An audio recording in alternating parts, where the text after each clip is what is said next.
اس قسط کے آغاز میں دکھایا جاتا ہے کہ سلطان غیاث الدین ابن العربی سے کہتے ہیں، ہمارے مرحوم سلطان معظم آپ کی بہت عزت کرتے تھے، آپ ابھی کس وجہ سے ہمارے پاس تشریف لائے ہیں؟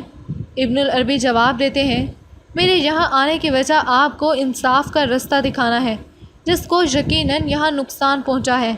ایرتغرل صاحب نڈر اور بہادر سردار اعلیٰ ہیں جنہوں نے اپنی جان پر کھیل کر کئی جنگوں میں شرکت کی اور انہیں فتح نصیب ہوئی، اور اب ایرتغرل صاحب کے ساتھ ایسا سلوک کرنا ظلم کے برابر ہے۔ سلطان جواب دیتے ہیں، میں آپ کی بہت عزت کرتا ہوں لیکن تحقیقات ہو چکی ہیں، ایرتغرل صاحب کا جرم ثابت ہو چکا ہے۔ ابن العربی کہتے ہیں، تحقیقات ظاہر کے مطابق کی گئی ہیں اور ظاہر تو غلط بھی ہو سکتا ہے، لیکن انصاف حق پر ہونا چاہیے اور حق صرف دل کو پتہ ہوتا ہے۔ کیا آپ نے اپنے دل سے مشاورت کی ہے سلطان؟ کچھ دیر ٹھہر کر ابن العربی کہتے ہیں، آپ کی آنکھوں میں نظر آنے والی بے چینی مجھے بتاتی ہے کہ آپ کو اپنے فیصلے پر یقین نہیں ہے۔ امیر سعد الدین غصے سے کہتے ہیں، سلطان معظم، میں بدتمیزی نہیں کرنا چاہتا، لیکن کیا ایک درویش کو آپ کے فیصلے میں بولنے کا حق ہے؟ امیر سعد کے بعد ماہپری خاتون کہتی ہیں، سلطان معظم اور باقی سب آپ کے علم کی بہت عزت کرتے ہیں، لیکن آپ کا علم آپ کو انصاف کی دیوار میں بولنے کی اجازت نہیں دیتا۔ کیا ایرتغرل صاحب کا دفاع کرنا آپ کا کام ہے؟ ابن العربی جواب دیتے ہیں، ہمارے پیارے نبی صلی اللہ علیہ وآلہ وسلم نے ہمیں نصیحت کی ہے کہ حق کی بات پر خاموش رہنے والا بہرا شیطان ہے۔ اس مقدمے میں ایرتغرل صاحب حق پر ہیں اور ان کے ساتھ ظلم ہو رہا ہے، اور اگر کسی عالم کا علم ریاست کی سربلندی میں استعمال نہیں ہو سکتا تو وہ اپنے علم اور سائنس کو زمین پر دے مارے، اور میں اگر اپنی جان کے بدلے میں بھی حق کا ساتھ نہیں دیتا تو میں عالم نہیں، ظالم ہوں۔ اس کے بعد ابن العربی اردو کے کندھے پر ہاتھ رکھ کر کہتے ہیں، مجھے یقین ہے ایرتغرل صاحب بے گناہ ہیں اور میں اس بات کی ضمانت دیتا ہوں۔ میں یقین رکھتا ہوں کہ آپ بھی ایرتغرل صاحب کو بے گناہ مانیں گے جس طرح میں مانتا ہوں، لیکن اگر پھر بھی آپ ایرتغرل کو سزائے موت دینا چاہتے ہیں تو ان سے پہلے آپ کو مجھے پھانسی دینی ہوگی۔ سلطان معظم غیاث الدین کہتے ہیں، میرا فیصلہ یہ ہے، ثبوت و بیانات تسلی بخش نہ ہوں۔ مرحوم سلطان کا ایرتغرل پر اعتماد دیکھ کر اور ابن العربی کی سفارش پر میں اعلان کرتا ہوں کہ ایرتغرل صاحب بے گناہ ہیں، میں نے انہیں رہا کرنے کا فیصلہ کر لیا ہے۔ ماہپری خاتون اور امیر سعد الدین سلطان کو مخاطب کر کے فیصلے کے خلاف کچھ بولنا چاہتے ہیں، مگر سلطان غیاث الدین اپنا ہاتھ اٹھا کر بولنے سے منع کر دیتے ہیں اور کہتے ہیں، میں یہاں سلطان ہوں یا تم، ہر کوئی اپنی حد میں رہے، میں نے اپنا فیصلہ سنا دیا ہے، ہر کوئی اس کی پاسداری کرے گا، کیا اب بھی کسی کو کوئی اعتراض ہے؟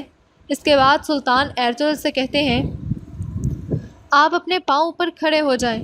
سلطان کے بولنے کی اجازت دینے پر ایرتغرل کہتے ہیں، ابن العربی کے وسیلے سے آپ کے انصاف کا جو نظام ابھی ہے انشاءاللہ ہمیشہ رہے گا سلطان۔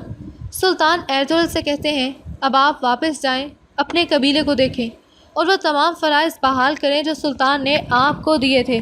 ابن العربی ایرتغرل صاحب کے ساتھ محل سے چلے جاتے ہیں۔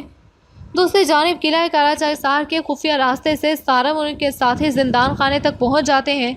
محافظ سپاہیوں کو موت کے گھاٹ اتار کر جیسے ہی وہ تالا توڑنے لگتے ہیں، گونالب کے سپاہی ان پر تیروں سے حملہ کر دیتے ہیں۔ گونالب کے سپاہی ان سب کے ہتھیار لے کر انہیں یرغمال بنا لیتے ہیں۔ گونالب خود بھی وہاں پہنچ کر کہتا ہے، میں نے کہا تھا مجھے سلیمان شاہ کے بیٹوں کا خون بہانے پر مجبور نہ کرو، لیکن شاید تم یہی چاہتے تھے۔ اس کے بعد وہ سپاہیوں سے کہتا ہے، ان کے لیے صحن میں پھانسی گھاٹ تیار کرو۔ گونالب کے حکم پر سپاہی سارم اور ان کے ساتھ آئے سپاہیوں کو بھی زندان میں ڈال دیتے ہیں۔ اس کے بعد کاروان سرائے میں موجود تمام لوگوں کو دکھایا جاتا ہے۔ حلیمہ خاتون کہتی ہیں، ابھی تک کوئی خبر نہیں آئی، اس طرح انتظار مجھے اندر سے سارا کھا جائے گا امی جان۔ جس پر احمد تسلی دیتے ہیں، حلیمہ خاتون، ہم صبح سویرے یہاں سے نکل جائیں گے، میرے پاس دینے کے لیے صرف ایک جان ہے جو میں ایرتغرل صاحب پر قربان کر دوں گا۔ اسی وقت سرائے کا دروازہ کھلتا ہے اور ایرتغرل صاحب ابن العربی کے ساتھ اندر داخل ہوتے ہیں۔ تمام لوگ ایرتغرل کو دیکھ کر خوشی اور جوش کے ساتھ کھڑے ہوتے ہیں۔ حلیمہ اور حائمہ سے ملنے کے بعد ایرتغرل احمد سے اس کے زخم کا پوچھتے ہیں، اور باقی تمام سپاہیوں سے ملنے کے بعد وہ سب کو بتاتے ہیں کہ ابن العربی کی مدد سے انصاف ہو گیا، انہوں نے اپنی قیمتی جان داؤ پر لگا دی۔ اور سلطان غیاث الدین نے یہ تسلیم کر لیا کہ میں بے گناہ ہوں۔ ابن العربی کہتے ہیں انصاف کرنے والا تو اللہ ہے، ہم صرف وسیلے ہیں، ہم تو صرف حق کی خدمت کرنے والے غلام۔ اس کے بعد حائمہ خاتون ایرطغرل سے کہتی ہیں تم بری ہو گئے ہو اور مزید طاقتور ہو کر ابھرے، اب میں مر بھی جاؤں تو مجھے پرواہ نہیں ہے بیٹا۔ حلیمہ خاتون ایرطغرل کو بتاتی ہیں کہ صدر کمانڈر گنالد نے آرتک صاحب ترگت اور سپہ سالار بامسے کو زندان میں ڈال دیا ہے، وہ ان کو پھانسی دینے والا ہے کیونکہ وہ آپ کے شراکت دار تھے۔ اس پر ایرطغرل سپاہی اور احمد کو حکم دیتے ہیں اور فوراً تیاری کرتے ہیں کہ وہاں ہم روانہ ہوں گے۔ کاراچائسار کے زندان خانے میں دکھایا جاتا ہے کہ سارم کہتے ہیں اگر میں تھوڑی سی تیز کارروائی کرتا تو تم سب کو بچا چکا ہوتا، جس پر بامسے کہتے ہیں آپ خود کو بیکار میں رنجیدہ نہ کریں۔ ترگت بھی سارم سے کہتے ہیں آپ جیسے ہی آئے آپ نے خود کو ہمارے لیے آگ میں جھونک دیا، جس پر آرتک صاحب انہیں تسلی دیتے ہیں کہ جہاں زندگی ہو وہاں امید بھی ہوتی ہے۔ سارم جواب دیتے ہیں اور میرے بھائی کا کیا ہوگا؟ مجھے حیرانگی ہے کہ میرے بھائی کے ساتھ اس طرح کا سلوک کیا جا رہا ہے۔ اسی وقت گونالب اندر داخل ہو کر کہتا ہے کیا تم اپنے بھائی ایرطغرل کے مقدر کے بارے میں خوفزدہ ہو سارم؟ آج اس کے مقدمے کا فیصلہ ہو گیا ہے۔ بامسے دھمکی دیتے ہیں اگر انصاف ہوا تو ہمارے بھائی تمہیں یہاں آ کر دیکھ لیں گے۔ گونالب جواب دیتا ہے اپنی امیدوں کو زیادہ مت بڑھاؤ، تمہاری طرح اس کا پھانسی گھاٹ بھی کب سے تیار ہو چکا ہے۔ جس پر سارم جواب دیتے ہیں ہم پر ظلم کر کے تم سمجھتے ہو انصاف کر رہے ہو، تم انصاف الہی سے کیسے بچو گے؟ ترگت کہتا ہے اگر میں مر بھی گیا تو جو پیچھے رہ جائیں گے انشاءاللہ اس کا بدلہ لیں گے۔ گونالب کہتا ہے تم سب اور تمہارے سردار ریاست کے خلاف بغاوت کرنے پر سزا بھگتیں گے، اور تمہارے پیچھے رہ جانے والوں نے بھی اگر یہی کیا تو ان کے ساتھ بھی ایسے ہی نمٹا جائے گا۔ کل تمہارے سردار کونیا کے مرکزی دروازے پر لٹکا دیے جائیں گے، عین اسی وقت میں تمہیں یہاں لٹکا دوں گا۔ اس کے بعد کاروان سرائے میں ایرطغرل کے سپاہیوں کو تیاری کرتے ہوئے دکھایا جاتا ہے، جبکہ آتش دان کے سامنے بیٹھی حلیمہ ایرطغرل سے کہتی ہیں آپ کے ساتھ جو کچھ ہوا جب ہمیں پتہ چلا تب سے ہمارا دل اس آگ سے بھی بدتر جل رہا ہے۔ ہم سیدھے محل چلے گئے لیکن انہوں نے آپ سے ملنے کی اجازت نہیں دی، لیکن انصاف ہو گیا، اگر آپ ناانصافی کا شکار ہو جاتے تو ہم کیا کرتے؟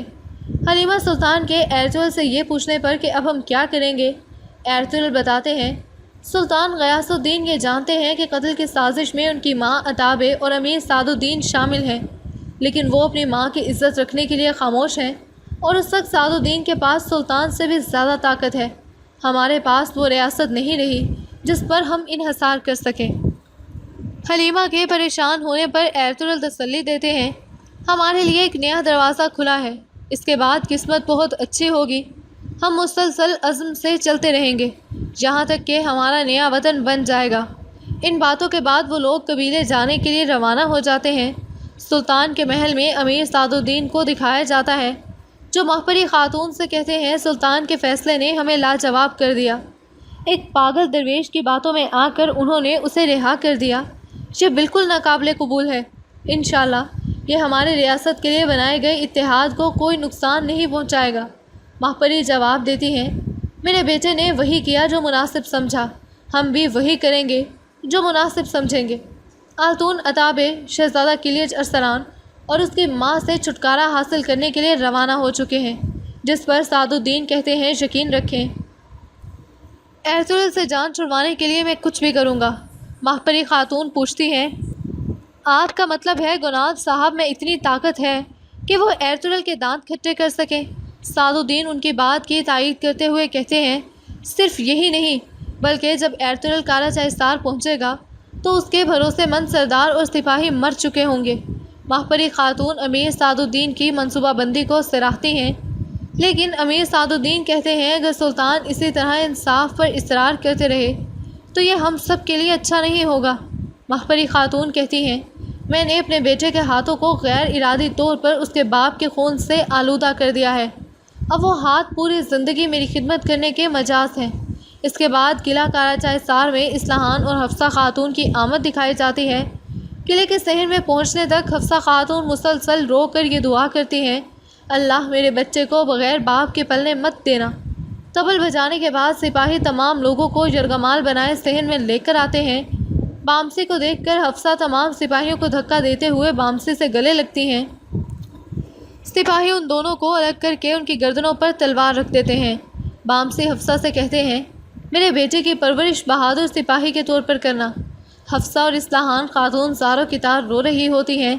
سردار ترگت کہتے ہیں، اصلاحان یاد رکھنا، تمہارے شوہر نے ظلم کے آگے سر نہیں جھکایا، اپنی عزت کو برقرار رکھتے ہوئے موت کے پاس گیا۔ اس کے بعد ترگت تمام مجمع کو مخاطب کر کے کہتے ہیں، ہر چیز سے قطع نظر ہم نے کبھی ریاست کے خلاف بغاوت نہیں کی۔ ترگت اصلاحان سے کہتے ہیں، اب تم واقعی زندگی اپنا سر بلند رکھ سکتی ہو، اگر اس دنیا میں مجھ سے کوئی غلطی ہو گئی ہو تو معاف کرنا۔ اصلاحان خاتون جواب دیتی ہیں، جنہوں نے آپ کے ساتھ ظلم کیا ان کو بدلہ ضرور ملے گا، میں آپ کو اس دنیا اور آخرت دونوں میں معاف کرتی ہوں۔ سپاہی ان سب لوگوں کو پھانسی گھاٹ پر کھڑا کر کے ان کے گلوں میں پھندے ڈال دیتے ہیں۔ یہ منظر دیکھ کر اصلاحان اور حفصہ خاتون چیخ چیخ کر رونے لگتی ہیں۔ اصلاحان خاتون گنات کو مخاطب کر کے کہتی ہیں، آپ بہت جلد اس کی قیمت چکائیں گے۔ معصوموں پر الزام لگا کر انہیں اسی قلعے میں قتل کر کے جو انہوں نے فتح کیا تھا، آپ نے اپنی موت کے پروانے پر مہر لگائی ہے۔ گنال مجمع سے کہتا ہے، ہم آج یہاں اس لیے اکٹھے ہوئے ہیں تاکہ ان غداروں کو سزا دے سکیں جنہوں نے سلطان کی زندگی پر شب خون مارا۔ یہ سزا یہاں پر ختم نہیں ہوگی کیونکہ انہوں نے ہمارے سلطان کی جان لی ہے، انہیں قبر میں بھی سکون نصیب نہیں ہوگا۔ اگر پیچھے رہ جانے والے قبائل نے ریاست کے خلاف بغاوت کی تو ان کی سزا بھی یہی ہوگی۔ سارم کہتے ہیں، تم اور وہ کتا سعد الدین جس کے ہاتھ میں تمہاری ڈورے ہیں، تم دونوں بہت جلد خوفناک حساب دو گے۔ آرزق صاحب گنال کو مخاطب کر کے کہتے ہیں، ہم میں سے جو بھی مرے گا اس کے بدلے ہزاروں پیدا ہوں گے اور آپ ان سے بچ نہیں سکیں گے۔ گنال کہتا ہے، میں کسی کو بھی ریاست کے خلاف بغاوت نہیں کرنے دوں گا۔ اس کے بعد وہ سارم کے میز کو ٹھوکر مار دیتا ہے۔ سارم کا وجود ہوا میں لٹکتا ہے، تمام لوگوں کی چیخیں نکل جاتی ہیں، لیکن اسی وقت رسی کے ٹوٹنے سے وہ زمین پر آ گرتے ہیں۔ یہ دیکھ کر گنال کے تمام ساتھی تلواریں نکال لیتے ہیں۔ گنال چیخ کر پوچھتا ہے، یہ کس نے کیا؟ جس پر قلعے کی چھت پر موجود ایرتغرل جواب دیتے ہیں، سلیمان شاہ کے بیٹے ایرتغرل نے۔ ایرتغرل کو وہاں دیکھ کر تمام لوگوں میں خوشی اور حیرت کی لہر دوڑ جاتی ہے، اور اس کے ساتھ ہی یہ قسط اپنے اختتام کو پہنچتی ہے۔ امید ہے کہ آپ کو یہ ویڈیو پسند آئی ہوگی۔ اس کو لائک کر لیں، شیئر کر لیں، ہمارے چینل کو لازمی سبسکرائب کر لیجئے۔ اپنا فیڈ بیک دینا مت بھولیے گا۔ ملیں گے اگلی ویڈیو کے ساتھ، تب تک کے لیے اللہ حافظ۔ سپاہیوں اور اسلحہ داروں کے قدیم سوار دستے اب تک قائم تھے، اگرچہ ان کی تعداد اور قوت میں بہت کچھ کمی ہو گئی تھی۔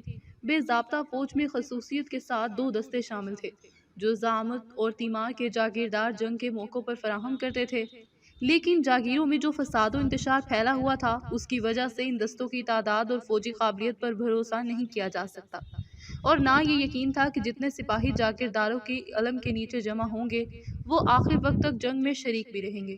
علاوہ بری جنگ کے زمانے میں کچھ نئے دستے بھرتی کر لیے جاتے تھے جن کو میری عسکری کہتے تھے۔ انہیں صرف لڑائی کی مدت کی تنخواہ دی جاتی، جب کسی ترکی شہر کا محاصرہ ہوتا تو محاصرے کے قائم رہنے تک اس شہر کے مسلمان باشندوں کا ایک فوجی دستہ بنا دیا جاتا، اسے برلن افراد کہتے تھے۔ ان کے علاوہ رضاکاروں کے بے ضابطہ دستے بھی تھے جو لڑائی کے موقعوں پر عثمانی لشکر کے ساتھ ہو جاتے۔ سلطان کی باضابطہ اور بے ضابطہ فوجوں کے علاوہ جن کا ذکر اوپر ہوا، صوبوں میں پاشاؤں کے فوجی دستے بھی ہوتے تھے جنہیں پاشا خود بھرتی کرتے اور جن کی تنخواہیں وہ اپنی جیب سے ادا کرتے تھے۔ یہ دستے مستقل نہ ہوتے بلکہ صرف جنگ کی مدت تک رکھے جاتے تھے۔ ان مختلف ذرائع سے سپاہیوں کی ایک عظیم الشان تعداد علم سلطانی کے نیچے اکٹھی ہو جاتی تھی۔ چنانچہ جنگ کی ابتدا میں 3 لاکھ آدمیوں تک غنیم کے مقابلے میں روانہ کیے جا سکتے تھے، اور اگر میدان عثمانیوں کے ہاتھ میں رہتا تو ان کے علاوہ بے اور بے شمار دوسرے رضاکار فوج میں شامل ہونے کے لیے تیار ملتے، لیکن یہ انبوہ زیادہ تر بے ضابطہ دستوں پر مشتمل ہوتا جو نظم و تجربہ دونوں سے عاری ہوتے۔ یہ دستے بہت کچھ 6 مہینے سے زیادہ کے لیے بھرتی کیے جاتے۔ شکست کے لیے پہلے ہی موقع پر وہ ہزاروں کی تعداد میں میدان جنگ چھوڑ کر منتشر ہو جاتے اور اپنے گھروں کو واپس جاتے ہوئے راستے میں دشمن یا سلطان کے جو بھی علاقے ملتے بلا امتیاز انہیں لوٹتے چلے جاتے۔ ترک سپاہی اپنی فطری شجاعت اور ملکہ تیغ زنی کی وجہ سے اب بھی ایک خوفناک حریف تھا، اور ترک سواروں کی طوفانی یورش خصوصاً ایسے علاقوں میں جہاں کوئی دوسری سوار فوج گزرنے کی جرت بھی نہ کر سکتی تھی، دشمن کے لیے اور بھی زیادہ تباہ کن ثابت ہوتی۔ لیکن جہاں تک فوجی ضبط و نظم کا تعلق ہے، مسیحی یورپ کی فوجوں کے مقابلے میں عثمانی فوج بالالفاظ نپولین محض ایک ایشانی بھیڑ تھی۔ اس کی وجہ یہ تھی کہ سوار اور پیدل دونوں فوجوں میں اسلحے کے متعلق کوئی ضابطہ نہ تھا، اور نہ ان کو باقاعدہ دستوں میں لڑنے کی تعلیم دی جاتی تھی۔ ہر سپاہی جو ہتھیار چاہتا استعمال کرتا، اور جب لڑائی شروع ہو جاتی تو جس طرح چاہتا لڑتا۔ فرانسیسی جنرل بوئر اس زمانے کے ترک سپاہی کی نسبت لکھتا ہے کہ ان میں نہ کوئی ترتیب ہے نہ ثابت قدمی، وہ دستے بنا کر فوجی اصول کے مطابق چل بھی نہیں سکتے، بے ترتیب ٹولیوں میں آگے بڑھتے ہیں، اور وہ دفتن غضبناک ہو کر نہایت شدت کے ساتھ دشمن پر حملہ کر دیتے ہیں۔ بحریہ کی حالت قاضی حسن پاشا کی کوششوں کے باوجود بری فوج سے بھی زیادہ خراب تھی۔ غرض 18ویں صدی کے آخر میں سلطنت عثمانیہ بحیثیت مجموعی اپنے زوال و پستی کی انتہا کو پہنچ گئی۔ سلطان سلیم کی اصلاحی کوششوں سے اس کی تاریخ کا ایک نیا دور شروع ہوا۔ یہ صحیح ہے کہ ان اصلاحات کی مخالفت شدت کے ساتھ کی گئی، یہاں تک کہ فوج نے اعلانیہ بغاوت کر دی، اور سلیم کو اپنے تخت کی حفاظت کے لیے مجبوراً اصلاحات کو منسوخ کر دینا پڑا۔ گو اس کے باوجود وہ نہ صرف معزول کر دیا گیا بلکہ 1 سال کے بعد قتل بھی کر دیا گیا، لیکن ان اصلاحات سے جو نئی روح پیدا ہو گئی تھی وہ پھر کبھی فنا نہ ہوئی، اور دولت عثمانیہ کے آئندہ فرما رواؤں اور مدبروں نے سلیم ہی کے نقش قدم پر چلنے کی کوشش کی۔ سلطان محمود ثانی اور سلطان عبد الحمید اول کے اصلاحی کارناموں کا سنگ بنیاد سلیم ہی کے ہاتھوں سے رکھا گیا تھا۔ اصلاحات: سلیم نے اصلاحات کا آغاز صلح نامہ یاسی کے فوراً بعد کر دیا تھا۔ اس نے سلطنت کے ہر شعبے کی ضروریات کو پیش نظر رکھ کر ایک جامع اسکیم مرتب کی تھی۔ نظام جاگیری اس حد تک ابتر ہو چکا تھا کہ اسے منسوخ کر دینا ہی مناسب خیال کیا گیا۔ تجویز یہ تھی کہ موجودہ جاگیرداروں کے مرنے پر ان کی جاگیریں زعامت اور تیمار دونوں ضبط کر لی جائیں، اور آئندہ ان جاگیروں کی آمدنی سرکاری خزانے میں جمع کی جائے، اور اس سے ایک نئی فوج کے مصارف ادا کیے جائیں۔ ولایتوں کی اصلاح نظم و نسق کے لیے یہ قرار پایا کہ پاشاؤں کے اختیارات کم کر دیے جائیں، ہر ولایت کا حاکم 3 سال کے لیے مقرر کیا جائے، اور اس مدت کے خاتمے پر اس کا دوبارہ تقرر صرف باشندگان ولایت کی رضامندی سے کیا جائے۔ ولایتوں سے متعلق ایک اور اصلاح بھی تجویز کی گئی جس سے باشندوں کو بہت فائدہ پہنچتا، وہ یہ کہ مال گزاری وصول کرنے کے جو ٹھیکے لوگوں کو دیے جاتے تھے وہ سب موقوف کر دیے جائیں، اور آئندہ تمام مال گزاری صرف سرکاری خزانے کے اعمال کے ذریعے سے وصول کی جائے۔ مرکزی حکومت میں صدر اعظم کے اختیارات کسی قدر محدود کر دیے گئے، اور تمام اہم مسائل پر دیوان سے مشورہ کرنا اس کے لیے ضروری قرار دیا گیا۔ تعلیم: سلیم نے رعایا کے ہر طبقے میں تعلیم پھیلانے کی کوشش کی اور تمام سلطنت میں مدرسے قائم کیے۔ اس کی سرپرستی سے یونانیوں نے خاص طور پر فائدہ اٹھایا، اور اپنے قدیم مدرسوں کو مستحکم کرنے کے علاوہ بہت سے جدید مدرسے بھی قائم کر لیے، لیکن ان کی انقلاب پسند جماعت نے مدرسوں اور مطبعوں کے ذریعے سے اپنی قوم میں دولت عثمانیہ کے خلاف شورش برپا کرنے کی کوشش کی۔ باوجود اس کے سلیم نے یونانی مدرسوں اور چھاپا خانوں کو بند نہیں کیا، بلکہ قسطنطنیہ میں ایک مطبع قائم کر کے یونانی پادریوں کے ذریعے سے اس فتنے کا سدباب کرنا چاہا۔ سلطنت عثمانیہ میں پہلا مطبع سلطان احمد ثالث کے عہد میں قائم ہوا تھا۔ سلیم نے علوم کی نشر و اشاعت کے لیے متعدد مطبعے قائم کیے۔ اس کے حکم سے مصافیات اور استحکامات کے فن کی بہت سی کتابوں کے ترجمے فرانسیسی زبان سے ترکی زبان میں کر کے شائع کیے گئے۔ اس نے عثمانیوں کی سیاسی تربیت کی غرض سے یورپ کے خاص پایہ تختوں میں مستقل سفارت خانے قائم کرنے چاہے، چنانچہ لندن، پیرس، ویانا اور برلن میں ترکی سفارتیں قائم ہو گئیں، اور سفیروں کے ساتھ عثمانیوں کی ایک جماعت روانہ کی گئی، لیکن حکومت روس نے بعض ہیلوں سے ترکی سفارت خانے کو اپنے یہاں قائم نہ ہونے دیا۔ فوج: سلیم نے سب سے زیادہ توجہ فوجی اور بحری اصلاحات پر کی۔ ینیچری کی خودسری پر نظر رکھتے ہوئے وہ خوب جانتا تھا کہ مذکورہ بالا اصلاحات کے جاری کرنے اور سلطنت کو بیرونی حملوں سے محفوظ رکھنے کے لیے ایک منظم اور وفادار فوج کی کتنی ضرورت ہے۔ وزیر اعظم کی مثال بھی ہمیشہ اس کے پیش نظر تھی، جس نے یورپین فوجوں کے نمونے کے مطابق جدید فوجیں تیار کر کے اندرونی اور بیرونی دونوں دشمنوں کو شکست دے دی تھی۔ ینیچری کی سرکشی روز بروز بڑھتی جا رہی تھی، وہ سلطنت کے امن و امان کے لیے ایک مستقل خطرہ تھے۔ وہ اپنے نظام میں کسی اصلاح کو قبول کرنے کے لیے تیار نہ تھے۔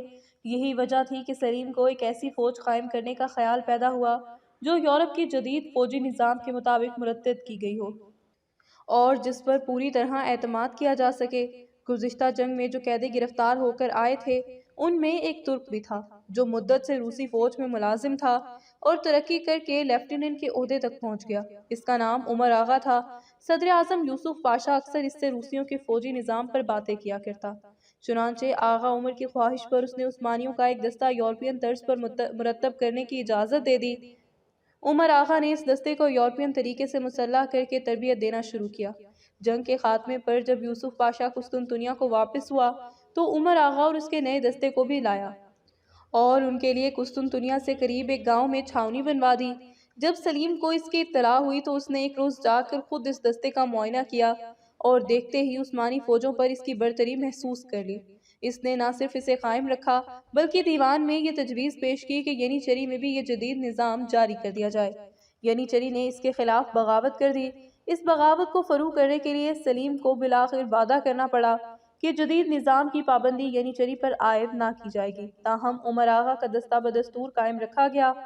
1796 میں جنرل جوبائے جمہوریہ فرانس کے سفیر کی حیثیت سے قسطنطنیہ آیا۔ وہ سلطان کو نظر دینے کے لیے متعدد توپیں اور چند فرانسیسی توپچی اور انجینئر بھی اپنے ساتھ لیتا آیا تھا تاکہ عثمانی توپچی ان کی مدد سے یورپ کے جدید حربی اصولوں سے واقف ہو جائیں اور اپنے سلاح خانوں اور توپ ڈھالنے کے کارخانوں میں ضروری اصلاحات جاری کر سکیں۔ اس کے ساتھ فرانسیسی پیدل اور سوار فوجوں کے بہت سے افسر بھی تھے جنہیں وہ سپاہی اور ینیچری فوجوں کی تنظیم و تربیت کے لیے لایا تھا۔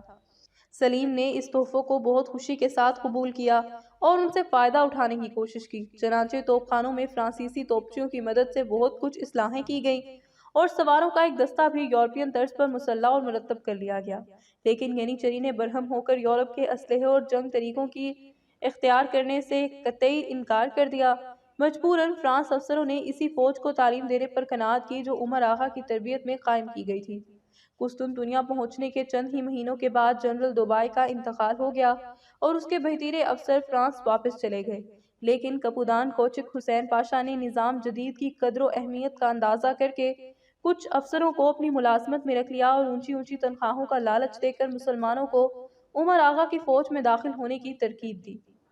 1798 میں جس فرانس اور دولت ایلیا کے درمیان جنگ چھڑی تو اس نئی فوج کی تعداد 600 تھی۔ بحریہ کوچک حسین 1792 میں کپودان پاشا مقرر ہوا تھا۔ وہ 12 سال تک اس عہدے پر مامور رہا اور اس مدت میں اس نے ترکی بیڑا اور سلاح خانے کی نئی تنظیم کی۔ اس نے فرانسیسی اور انگریزی بیڑوں کے نمونے پر عثمانی بیڑے کو ازسرنو منظم کیا اور بہت سے نئے جنگی جہاز بنوائے۔ اس نے سویڈن اور فرانس کے ماہر انجینئروں کی ایک بڑی تعداد ہوائی اور ان کی مدد سے عثمانیوں کو جدید طرز کی توپیں ڈھالنا سکھائیں۔ سلطان عبد الحمید اول کے عہد میں بیرن دی توت کے زیر نگرانی ایک مدرسہ توپچیہ قسطنطنیہ میں قائم ہوا۔ کوچک حسین پاشا نے اسے نئے سرے سے منظم کیا اور ایک جدید بحری مدرسہ قائم کیا۔ ان مدارس کے طلباء کے لیے اس نے فن استحکامات سے متعلق فرانسیسی پروفیسر وابان اور دوسرے ماہرین فن کی کتابوں کے ترجمے ترکی زبان میں طبع کروائے اور مدرسہ توپچیہ میں ایک کتب خانہ قائم کیا جس میں وہ تمام اہم کتابیں جمع کی جو یورپ میں جدید فنون و جنگ اور ریاضیات پر لکھی گئی تھی۔ اس کتب خانے میں 400 کتابیں تھیں جن میں بہترین فرانسیسی مصنفین کی کتابوں کا انتخاب تھا۔ فرانسیسی زبان کی تعلیم کا بھی انتظام کیا گیا جو بقول جون کیئر اس زمانے کے لحاظ سے نہایت بے کانہ بدعت تھی۔ حسین پاشا نے بحری ڈاکوؤں کے استحصال کی بھی پوری کوشش کی جنہوں نے بحر اسپین کو اپنا مسکن بنا رکھا تھا اور تجارتی جہازوں پر چھاپے مارا کرتے تھے۔ اس نے اپنے تقرر کے پہلے ہی سال میں لیمبرو کبھی زیانی مشہور بحری ڈاکو کے بیڑے کا قلعہ کما کر دیا۔ اس کی سرگرمیوں سے ان ڈاکوؤں کی قوت بہت کچھ کمزور ہو گئی۔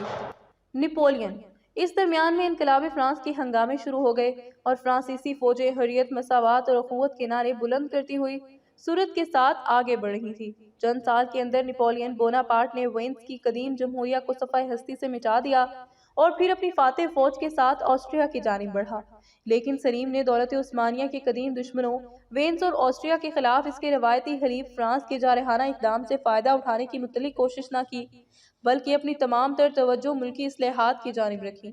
شاہ فرانس لوئی شانسہم کے قتل سے وہ ضرور متاثر ہوا۔ لوئی کے ساتھ اس کے ذاتی تعلقات تھے، چنانچہ تخت نشینی سے پہلے بھی وہ اس سے خط و کتابت کیا کرتا، پھر بھی اپنی سلطنت کی اندرونی حالت پر نظر رکھتے ہوئے نیز ان اصلاحات کی تکمیل کے لیے جو اس نے شروع کر دی تھی، سلیم کو یہ ضروری معلوم ہوا کہ یورپ کے اس ہنگامہ رست خیز سے الگ رہے، مگر اس کی یہ کنارہ کشی زیادہ دنوں تک قائم نہیں رہ سکی۔ 1797 میں صلح نامہ کیمپو فورمیو کی روح سے جو آسٹریا اور جمہوریہ فرانس کے درمیان طے ہوا، جمہوریہ وینز کا خاتمہ ہو گیا۔ خود وینز اور اس کے اطالوی مقبوضات کا ایک بڑا حصہ آسٹریا کے ہاتھ آیا اور بحر ایڈریاٹک کے مقبوضات جزائر آیونین اور وہ شہر جو بحر ایڈریاٹک کے مشرقی ساحل پر وینز کی ملک تھے، جمہوریہ فرانس کے قبضے میں آئے۔ اسی طرح فرانسیسی علاقے سلطنت عثمانیہ کی سرحد سے بالکل متصل ہو گئے۔ نپولین کی حیرت انگیز فتوحات نے جمہوریہ فرانس کے حوصلے بہت بڑھا دیے۔ چنانچہ جزائر آیونین کے حاصل کرنے کے بعد اسے عثمانی مقبوضات کی طرف بڑھنے کا خیال پیدا ہوا، اور سلطنت عثمانیہ کے ضعف و اختلال نے اس خیال کو اور بھی تقویت پہنچائی۔ بحیرے صوبوں کے پاشا مثلاً علی پاشا والی بانینا، عثمان پاشا والی ودین اور جزار پاشا والی عکا قریب خود مختار ہو چکے تھے۔ مصر محض نام کے لیے سلطان کے زیر حکومت تھے، ورنہ اصلی حکومت مملکوں کی تھی۔ باب علی کی طرف سے جو پاشا وہاں مقرر ہوتا تھا، اسے حقیقتاً مملوکوں کے مقابلے میں کوئی اختیار حاصل نہ تھا۔ سرویا اور یونان بغاوت کے جذبات سے لبریز تھے اور صرف موقع کا انتظار کر رہے تھے۔ سارے یورپ کی طرح فرانس کی مجلس عاملہ ڈائریکٹری کو بھی یقین تھا کہ سلطنت عثمانیہ کا خاتمہ بہت قریب ہے، اور وہ اس سلطنت کی تقسیم میں سب سے بڑا حصہ لینے کا قصد کر رہی تھی۔ اسی غرض سے نپولین نے اپنے فرستادے ان میں سے کئی صوبوں خصوصاً یونان میں روانہ کیے، اور وہاں کے باشندوں کو اطمینان دلایا تھا کہ اگر وہ دولت ایلیا کے خلاف علم بغاوت بلند کریں گے تو فرانسیسی فوج ان کی مدد کرے گی۔ چنانچہ طولوں میں 35,000 آزمودہ کار فرانسیسی سپاہیوں کی ایک فوج تیار کی گئی۔ جنگی جہازوں کے علاوہ سواری اور بار برداری کے 300 جہاز تھے۔ عام طور پر یہ قیاس کیا جاتا تھا کہ حملہ سلطنت عثمانیہ کے کسی یورپین صوبے پر ہوگا، لیکن آخر وقت میں نپولین کی تحریک سے حکومت فرانس نے یہ فیصلہ کیا کہ مصر کی راہ سے انگلستان پر ضرب لگائی جائے۔ نپولین کو یہ امید تھی کہ وہ مصر کو فتح کرنے کے بعد ہندوستان پر حملہ کرے گا اور سلطنت برطانیہ کو برباد کر کے فرانس کے لیے ایک عظیم الشان مشرقی سلطنت قائم کرے گا، لیکن مصر دولت عثمانیہ کے زیر حکومت تھا اور مملوکوں کی سرکشی اور عملی خود مختاری کے باوجود سلطان کی فرما روائی سے آزاد نہیں سمجھا جاتا تھا۔ دولت عثمانیہ اور فرانس کے درمیان دوستانہ تعلقات مدت سے قائم تھے، اس لیے مصر پر حملہ کرنے کا کوئی معقول عذر فرانس کے پاس نہ تھا، مگر نپولین باب علی کی کمزوری اور مملوکوں کی سرکشی سے پوری طرح واقف تھا۔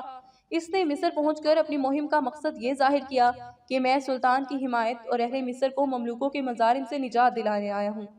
اسی مصلحت سے اس نے دولت عثمانیہ کے خلاف کوئی اعلان جنگ نہیں کیا۔ نپولین کو حکومت فرانس کی طرف سے یہ خفیہ احکامات ملے تھے کہ مصر پر قبضہ کر کے جہاں تک ممکن ہو انگریزوں کو ان کے ایشیائی مقبوضات سے نکال دیا جائے، بحر احمر پر فرانسیسی تسلط مکمل طور پر قائم کر دیا جائے اور مالٹا پر قبضہ کر لیا جائے۔ ان احکام کے علاوہ خود نپولین کی ذاتی اسکیم یہ تھی کہ ایشیا میں ایک عظیم الشان سلطنت قائم کرنے کے بعد یونانیوں اور دوسرے عیسائی فرقوں کو دولت عثمانیہ کے خلاف ابھارے، ترکوں کو شکست دے کر قسطنطنیہ پر قبضہ کر لے اور پھر وہاں سے یورپ پر حملہ آور ہو۔ مالٹا 19 مئی 1798 کو نپولین نہایت خاموشی کے ساتھ تولون سے روانہ ہوا۔ اس کے ساتھ فرانس کے علماء اور ماہرین فن کی ایک جماعت بھی تھی، جو مصر کے مطالعے اور وہاں کے حالات کی اصلاح و ترقی کے اسباب پر غور کرنے کے لیے اس مہم میں شریک کی گئی تھی۔ نپولین نے مہم کے اصلی مقصد کو یہاں تک خفیہ رکھا کہ فوج کو بھی اطلاع نہ دی۔ تولون سے روانگی کے 3 ہفتے بعد فرانسیسی بیڑا مالٹا پہنچا۔ مبارزین سینٹ جان کی وہ شجاعت جس نے سلیم اعظم جیسے فاتح کے حملے کو بھی ناکام رکھا تھا، وہ صدیوں کے اندر عیش و عشرت کی نظر ہو چکی تھی۔ باہمی اختلافات نے ان کی رہی سہی قوت کو بھی ختم کر دیا تھا، چنانچہ انہوں نے بہت جلد ہتھیار ڈال دیے اور یہ اہم جزیرہ سلطنت فرانس میں شامل کر لیا گیا۔ اسکندریہ مالٹا کی فتح کے بعد نپولین نے جزیرہ کویت کا رخ کیا، مگر یہ معلوم کر کے کہ انگریز امیر البحر نیلسن اس کے تعاقب میں ہے، وہ فوراً اسکندریہ کی طرف روانہ ہو گیا، اور اب پہلی بار اس نے فوج کو اس کی منزل مقصود سے آگاہ کیا۔ اس نے اپنے اعلان میں فوج کو یوں مخاطب کیا: سپاہیوں، تم ایک ایسی فتح کے لیے جا رہے ہو جس کے اثرات دنیا کی تہذیب اور تجارت پر بے حساب ہوں گے۔ تم انگلستان پر موت کی ضرب لگانے سے پہلے ہی ایک نہایت یقینی اور کاری ضرب لگاؤ گے۔ ممالک جو تمام تر انگریزی تجارت کے حامی ہیں، تمہارے پہنچنے کے چند ہی دنوں بعد نیست و نابود ہو جائیں گے۔ نیلسن کو جب تولون سے فرانسیسی بیڑے کی روانگی کا علم ہوا تو یہ قیاس کر کے کہ نپولین مصر پر حملہ کرنا چاہتا ہے، خود بھی اپنے جنگی جہازوں کے ساتھ اسکندریہ کی طرف روانہ ہو گیا، لیکن وہاں 28 جون کو پہنچنے کے بعد اسے اطلاع ملی کہ فرانسیسی بیڑے کا کہیں پتہ نہیں۔ چنانچہ مایوس ہو کر وہ سسلی کو لوٹ آیا۔ اس کی واپسی کے 2 ہی روز بعد 1 جولائی کو نیپولین اسکندریہ پہنچا۔ وہاں کا مختصر ترکی دستہ زیادہ دیر تک مقابلہ نہیں کر سکا۔ 17 محرم 1213 ہجری بمطابق 2 جولائی 1798 کو نیپولین نے اسکندریہ پر قبضہ کر لیا۔ اسکندریہ پر حملہ کرنے کے عذر نیپولین اس کے سوا کچھ پیش نہیں کر سکا کہ مصر پر اصلی حکومت مملوکوں کی ہے اور وہ انگریزی تجارت کے حامی ہیں، نیز یہ کہ انہوں نے فرانسیسی تاجروں کے ساتھ بدسلوکیاں کی ہیں۔ بہرحال اس نے بابیالی کو یہ باور کروانے کی کوشش کی کہ مصر کا حملہ حقیقتاً ایک دوستانہ فعل ہے، کیونکہ اس سے مملوکوں کی قوت کا خاتمہ ہو جائے گا جنہوں نے عثمانی اقتدار کو محض نام کے لیے باقی رکھا ہے۔ لیکن نیپولین کی خاص کوشش یہ تھی کہ مصر کے عام باشندوں کی حمایت حاصل کی جائے۔ چنانچہ اس نے اپنے سپاہیوں کو حکم دیا کہ مسلمان باشندوں کے ساتھ کوئی بدسلوکی نہ کی جائے۔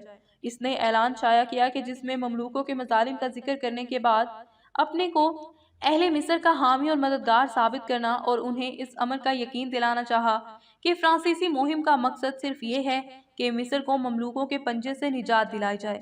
ایک طویل مدت سے جارجیا اور کوہ کاف میں خریدے ہوئے غلاموں کا گروہ دنیا کے سب سے زیادہ خوبصورت مقام کو اپنے مظالم کی آماجگاہ بنائے ہوئے ہے، لیکن خداوند عالم جس کے اختیار میں سب کچھ ہے ان کی سلطنت کے ختم کرنے کا فیصلہ کر چکا ہے۔ اے اہل مصر، انہوں نے تم سے بیان کیا ہے کہ میں تمہارے مذہب کو برباد کرنے کی غرض سے آیا ہوں۔ ان کی باتوں کا یقین نہ کرو۔ انہیں یہ جواب دو کہ میں تمہارے حقوق کو دوبارہ قائم کرنے اور غاصبوں کو سزا دینے کے لیے آیا ہوں، اور یہ کہ خدا اور اس کے رسول صلی اللہ علیہ وآلہ وسلم اور قرآن کی جتنی عزت مملوک کرتے ہیں ان سے زیادہ میں کرتا ہوں۔ نہایت خوش نصیب ہیں وہ لوگ جو ہمارا ساتھ دیں گے اور ان کی خوشحالی اور مرتبے میں ترقی ہوگی، لیکن سخت افسوس ہے ان کی حالت پر جو مملوکوں کے ساتھ ہو کر ہم سے لڑیں گے۔ ہر شخص مملوکوں کی تباہی پر خدا کا شکر ادا کرے گا اور پکارے گا، بزرگی اور عظمت ہے سلطان کے لیے اور عظمت ہے فرانسیسی فوج کے لیے جو سلطان کی حلیف ہے، مملوکوں پر لعنت اور اہل مصر کے لیے خوش قسمتی۔ نیپولین نے مصریوں کے اطمینان کے لیے اٹلی اور مالٹا کی فتوحات کا بھی حوالہ دیا۔ کیا ہم نے پوپ کو برباد نہیں کر دیا جو لوگوں کو مسلمانوں سے جنگ کرنے کا حکم دیتا تھا؟ کیا ہم نے مبارزین مالٹا کو برباد نہیں کر دیا اس لیے کہ وہ احمق خیال کرتے تھے کہ مسلمانوں سے جنگ کرنا خدا کی مرضی کے مطابق ہے؟ قاہرہ کی مہم۔ اسکندریہ میں ایک فوجی دستہ جنرل کلیبر کی زیر قیادت متعین کر کے نیپولین ایک ہفتے کے اندر قاہرہ کی طرف روانہ ہو گیا۔ ریگستان میں دھوپ کی شدت فرانسیسی فوج کے لیے ناقابل برداشت تھی۔ پیاس کی تکلیف سب سے زیادہ تھی۔ راستے کے کنوؤں کو عربوں نے پتھر کے ٹکڑوں سے پاٹ دیا تھا اور تھوڑا سا پانی بھی بڑی مشکل سے دستیاب ہوتا۔ نتیجہ یہ تھا کہ ایک ایک گھونٹ پانی کے لیے سپاہی آپس میں لڑ بیٹھتے تھے۔ اس فوج کا ایک اعلیٰ افسر بیان کرتا ہے کہ 1 گلاس پانی سونے کی طول بکتا تھا۔ سپاہیوں کے علاوہ افسروں میں بھی اس مہم کی شدائد سے سخت برہمی تھی۔ ان حالات کے باوجود خود نیپولین کے عزم و استقلال میں کوئی فرق پیدا نہ ہوا اور اس کے بشرے سے خفیف سی پریشانی بھی ظاہر ہوتی تھی۔ ایک روز ایک فوجی دستہ جس کا پیمانہ صبر لبریز ہو رہا تھا، ایک سپاہی نے بے خوف ہو کر نیپولین سے یہ سوال کیا، کیا آپ اسی طرح ہم لوگوں کو ہندوستان لے جائیں گے؟ نیپولین نے فوراً جواب دیا، نہیں، میں تم جیسے سپاہیوں کے ساتھ اس مہم پر روانہ نہ ہوں گا۔ سوال کرنے والا اور اس کے ساتھ اس جواب سے پانی پانی ہو گئے۔ جنگ احرام۔ مراد بے اور ابراہیم بے نے جو مملوکوں کے سردار اور حقیقتاً مصر کے اصلی حکمراں تھے، آگے بڑھ کر فرانسیسی فوج کو روکنا چاہا۔ پہلے 800 مملوک سواروں کا ایک دستہ سامنے آیا جسے نیپولین نے آسانی کے ساتھ منتشر کر دیا، لیکن جب وہ قاہرہ کے قریب پہنچا تو 7 صفر 1213 ہجری بمطابق 21 جولائی 1798 امباتا کے مقام پر مراد بے سے مقابلہ پیش آیا، جو 10-12 ہزار سواروں کو لے کر پایا تخت کی حفاظت کے لیے مستعد کھڑا تھا۔ اس مارکے میں جو جنگ احرام کے نام سے مشہور ہے کیونکہ احرام مصر سامنے نظر آ رہے تھے، مملوکوں نے ایسی شجاعت دکھائی کہ فرانسیسی متحیر رہ گئے، لیکن ان کی حیرت انگیز شجاعت گولیوں کی باڑ کے سامنے کارگر نہ ہو سکی۔ علاوہ بری فرانسیسی فوج کی تعداد 30,000 تھی اور یہ سب نہایت آزمودہ کار سپاہی تھے، برخلاف اس کے مراد بے کی فوج میں 12,000 سے زیادہ آدمی نہ تھے، جن میں مملوک صرف 5,000 تھے، باقی 9 آزمود فلاحین تھے۔ مراد بے کی شکست سے قاہرہ کا رستہ صاف ہو گیا اور 6 روز بعد نیپولین نے اس پر باضابطہ قبضہ کر لیا۔ 2 ہفتے تک قاہرہ میں قیام کرنے کے بعد وہاں کے ضروری انتظامات سے فارغ ہو کر نپولین ابراہیم بے کے تعاقب میں روانہ ہوا اور اسے شکست دے کر شام کی طرف بھگا دیا۔ جنگ نیل۔ اس درمیان میں نل سے یہ معلوم کر کے کہ فرانسیسی بیڑا مصر پہنچ چکا ہے، اسکندریہ کی طرف روانہ ہو گیا تھا، اور پہنچتے ہی 17 سفر بمطابق 1 اگست کو اس نے فرانسیسی جہازوں پر جو خلیج ابو قیر میں لنگر انداز تھے حملہ کر دیا۔ یہ لڑائی تاریخوں میں جنگ نیل کے نام سے مشہور ہے۔ نیلسن کو شاندار فتح ہوئی، فرانسیسی امیر البحر مارا گیا، اس کے تقریباً تمام جہاز برباد ہو گئے یا گرفتار کر لیے گئے۔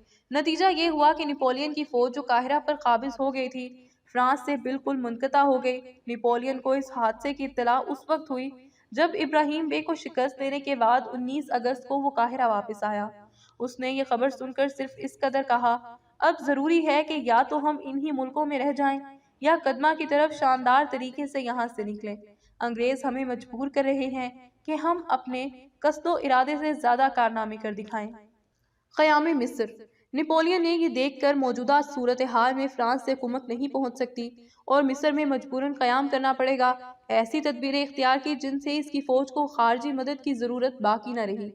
تولون سے اس کے ساتھ مختلف علم و فنون کے اہل کمال آئے، چنانچہ ان میں سے بعض نے سامان رسد کی دشواریاں دور کرنے کے لیے بڑے پیمانے پر غلے کی کاشتکاری شروع کی اور غلہ پیسنے کے لیے بڑی بڑی پون چکیاں قائم کی۔ بعض نے انگور کے باغ لگائے اور سپاہیوں کے لیے ایک قسم کی جو کی شراب تیار کی۔ آلات اور مشینوں کی فراہمی کے لیے کارخانے قائم کیے گئے، زمین سے خام شورہ نکالا گیا اور شورہ کے کارخانوں میں فوج کی ضروریات کے لیے کافی بارود تیار کیا گیا۔ علمی سرگرمیاں۔ علمی سرگرمیوں کا بھی یہی حال تھا۔ نپولین نے ایک کیمیاوی معمل قائم کیا جہاں فرانس کے مشہور علماء سائنس برتھولے اور مونچ تجربے کیا کرتے تھے۔ نپولین ان تجربوں کو دیکھنے کے لیے خود بھی ہفتے میں کئی بار معمل میں جایا کرتا تھا۔ اس نے علماء سائنس کی ایک مجلس ادارہ مصریہ کے نام سے قائم کی، جس کا افتتاح 22 اگست 1797 کو ایک مملوک سردار کے محل میں بڑی شان و شوکت کے ساتھ کیا گیا۔ مونچ اس مجلس کا صدر اور نپولین نائب صدر تھا۔ اس مجلس میں متعدد علمی شعبے تھے۔ نپولین نے اپنا نام شعبہ ریاضیات میں درج کروایا۔ ارکان مجلس کے کارنامے علمی تجربات تک محدود نہ تھے، بلکہ ان کی سرگرمیوں کا کافی حصہ مصر کے آثار قدیمہ، وادی نیل کی پیمائش اور ارضیاتی تحقیقات پر مشتمل تھا۔ نپولین نے ایک موقع پر کہا کہ اصلی اور واحد فتوحات جن پر بعد میں افسوس اور پشیمانی نہیں ہوتی، وہی ہیں جو جہالت پر حاصل کی جائیں۔ مصر کے چند روزہ قیام میں اس نے جو کچھ کر دکھایا، وہ اس کے تمام کارناموں میں اس کی قول کی بہترین شرح ہے۔ مصریوں سے میل جول۔ نپولین کی ان سرگرمیوں سے ظاہر ہوتا تھا کہ وہ مصر میں گویا مستقل طور پر قیام کرنے کا ارادہ رکھتا ہے۔ ملکی باشندوں سے میل جول بڑھانے کے لیے اس نے ان کے رسم و رواج بھی اختیار کر لیے اور اپنی قوم کے بعض رواج ان میں جاری کیے۔ وہ کبھی کبھی مصری لباس بھی پہنتا تھا۔ اس نے مدرسے قائم کیے، سڑکوں اور نہروں کی مرمت کروائی اور نوجوان مصری عورتوں سے اپنے سپاہیوں کی شادی کر دی۔ فرانسیسی سپاہی بھی نئے ماحول سے جلد مانوس ہو گئے اور قاہرہ کے عیش و عشرت میں وطن کی یاد بھول گئے۔ قاہرہ کی بغاوت۔ لیکن نپولین اگر یہ سمجھتا تھا کہ ان کارروائیوں سے اہل مصر فرانسیسی حکومت کو خوشی کے ساتھ قبول کر لیں گے تو اس کی غلط فہمی بہت جلد دور ہو گئی۔ 21 اکتوبر 1798 کو قاہرہ میں ایک زبردست بغاوت نمودار ہوئی جس میں بہت سے فرانسیسی مارے گئے۔ تاہم محبان وطن کی یہ کوشش بالکل ناکام رہی۔ ان سے نہایت خوفناک انتقام لیا گیا۔ فرانسیسی مورخ ارنسٹ ہامے لکھتا ہے، یہ بغاوت ہولناک، وحشیانہ اور ظالمانہ طریقے سے شروع کی گئی۔ دستے قائم کر کے فوج باغیوں پر ٹوٹ پڑی اور انہیں سچ مچ ذبح کر ڈالا۔ بوناپارٹ نے حکم دے دیا کہ تمام مسلح باشندے جو سڑک پر پائے جائیں قتل کر دیے جائیں۔ باغیوں نے جلد اطاعت قبول کر لی، اگرچہ ان کے 5000 سے زیادہ آدمی قتل ہو گئے۔ فاتح نپولین کی رحم دلی کی بہت کچھ تعریف کی گئی، لیکن اس رحم دلی کی ایک مثال ہمارے سامنے ہے۔ ایک مقرر مدت تک 30 قیدی روزانہ قتل کیے جاتے تھے۔ مقصد یہ تھا کہ لوگوں کے دلوں میں دہشت بیٹھ جائے۔ ایک روز صبح کو فرانسیسی دستے خچروں کا ایک جھنڈ جن پر بورے لدے ہوئے تھے ہنکاتے ہوئے قاہرہ میں لائے۔ اس وقت وہاں آدمیوں کا بڑا ازدحام تھا اور ہر شخص یہ معلوم کرنے کا مشتاق تھا کہ بوروں میں کیا چیز ہے۔ سپاہیوں نے بیک وقت تمام بورے کھول ڈالے اور ان کے اندر سے سینکڑوں سر برآمد ہوئے۔ آخر ان بد نصیبوں کا جرم کیا تھا؟ صرف یہ کہ وہ اپنے وطن کو آزاد کروانا چاہتے تھے۔ جسے دشمن نے حملہ کر کے برباد کر ڈالا تھا۔ اس میں شبہ نہیں کہ ریگستان کے سیاہ باشندے یورپین تہذیب کے متعلق کوئی اچھی رائے قائم نہ کریں گے۔ اعلان جنگ۔ نپولین کے حملے کے وقت مصر اگرچہ عملاً مملوکوں کے زیر تسلط تھا، تاہم دولت عثمانیہ کی سیادت بدستور تسلیم کی جاتی تھی اور وہاں کا حاکم اعلیٰ باب علی ہی کا فرستادہ پاشا ہوا کرتا تھا۔ چونکہ سلطنت عثمانیہ کی بحری طاقت قابل اطمینان نہ تھی اور سمندر کی راہ سے فرانسیسی فوجوں کی کومر روکی نہیں جا سکتی تھی، اس لیے سلیم کو اعلان جنگ کرنے میں کس قدر تعمل تھا۔ لیکن مصر کی فتح سے ہندوستان پر بھی زد پڑتی تھی اور نپولین کی مشرقی سلطنت کی اسکیم اب مخفی نہ رہ گئی تھی۔ اس لیے انگلستان نے اس خطرے کے سدباب کے لیے باب علی کی طرف اس دوستی کا ہاتھ بڑھانا چاہا۔ اسی طرح روس نے بھی فرانس کی دشمنی میں دولت علیہ سے اتحاد کرنے کی خواہش کی اور اپنا جنگی بیڑا اس کی مدد کے لیے پیش کیا۔ چنانچہ سلطنت عثمانیہ، انگلستان اور روس کے درمیان ایک اتحاد قائم ہو گیا اور باب علی نے 21 ربیع الاول 1213 ہجری بمطابق 2 ستمبر 1798 کو جمہوریہ فرانس کے خلاف جنگ کا اعلان کر دیا۔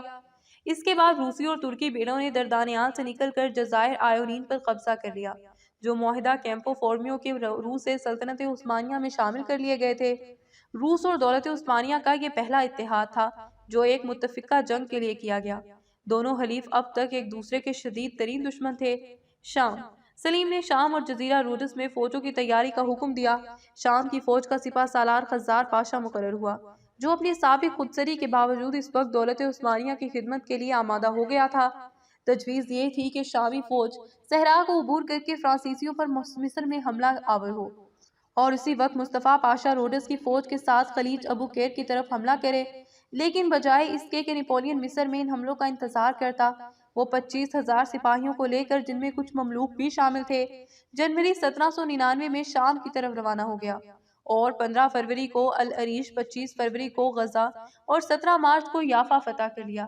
یافا کے ترکی دستے نے، جس کی تعداد 5,000 تھی، اس شرط پر ہتھیار ڈالے تھے کہ انہیں فوجی قیدی سمجھا جائے گا، لیکن شہر پر قبضہ کرنے کے بعد نپولین نے معاہدے کی خلاف ورزی کی اور پورے دستے کو قتل کروا دیا۔ اس کے بعد وہ عکا کی طرف بڑھا، جس کی فتح کے بعد پورے شام کی فتح میں کوئی روک باقی نہ رہ جاتی۔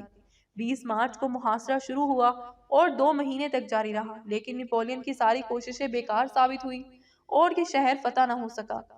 محصورین کی غیر معمولی شجاعت کے علاوہ ناکامی کی ایک بڑی وجہ یہ بھی تھی کہ بحری سمت سے عکا کو مدد برابر پہنچ رہی تھی اور محاصرے کے لیے جو بڑی بڑی توپیں نپولین نے سمندر کے راستے سے روانہ کی تھیں، انہیں انگریز امیر البحر سر سڈنی اسمتھ نے چھین لیا تھا اور خود فرانسیسیوں کے خلاف استعمال کر رہا تھا۔ اس درمیان میں نپولین کو یہ اطلاع ملی کہ دمشق کی عثمانی فوج عکا کی مدد کے لیے روانہ ہو چکی ہے۔ اس نے جنرل کلیبر کو ایک دستے کے ساتھ روانہ کیا کہ اس فوج کو آگے بڑھنے سے روکے۔ جبل تابور کے قریب فریقین کا مقابلہ ہوا اور ترکوں نے کلیبر کے پورے دستے کو گھیر لیا۔